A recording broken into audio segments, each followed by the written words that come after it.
What's going on, everyone? What should be a pretty quick video today. Just wanted to touch on home workouts during this continued time where you're probably working out at home, don't have access to a gym, maybe don't have much equipment. And I think the prevailing issue with at-home workouts is that they just aren't intense enough.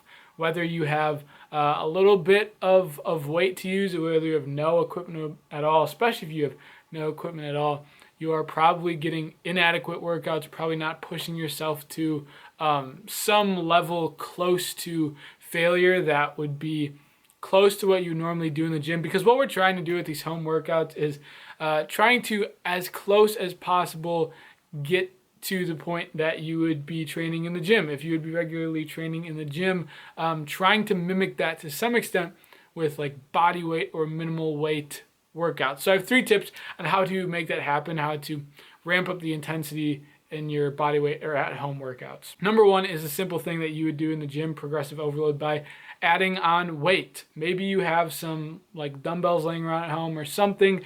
Maybe if you don't, a backpack or a sturdy bag or a suitcase or anything with a handle works great. Anything that you can put weighted items into, like books or bags of rice or bags of beans or food, anything that will add weight that you can put in a bag of some sort works great. And you could add really as much as your bag or backpack can hold, and I would recommend to actually track that progression so that every workout you're adding a little more. Like you have, say, 10 pounds of books in your backpack on day 1, and then next week you have 15 pounds of books in your backpack, and actually tracking that and progressing that way. The second tip would be to focus on the eccentric portion of the movement and making that longer. So for example, on a push-up, it would be the downward portion of the push-up is the eccentric, and pushing up is the concentric part of the movement. Same thing with squats. On the way down is the eccentric, on the way up is the concentric.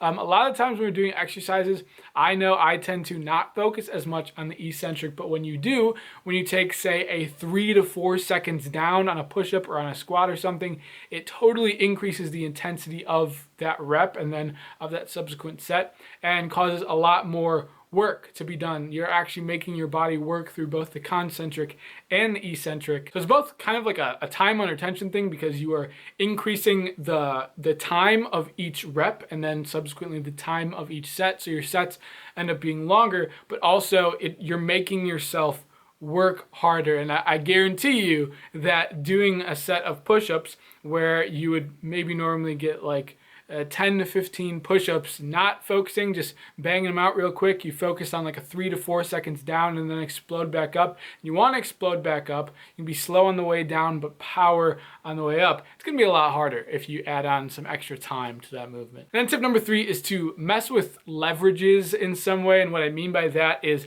to move the load of your body or whatever you're using in a way to increase the load or shift the load to some portion of your body. So for example, doing like a one-handed push-up, which I cannot do as hard as I try, or doing something where like you elevate your legs, your back legs on a push-up, increases the range of motion, shifts the load more to the front part of your body. It can be the same with a lot of other exercises, like a squat. Doing like a one-legged squat shifts the load to one leg, which makes it heavier, makes it harder. You have to add a lot more balance. It's something that I'm not very good at. You can do that with all kinds of different exercises.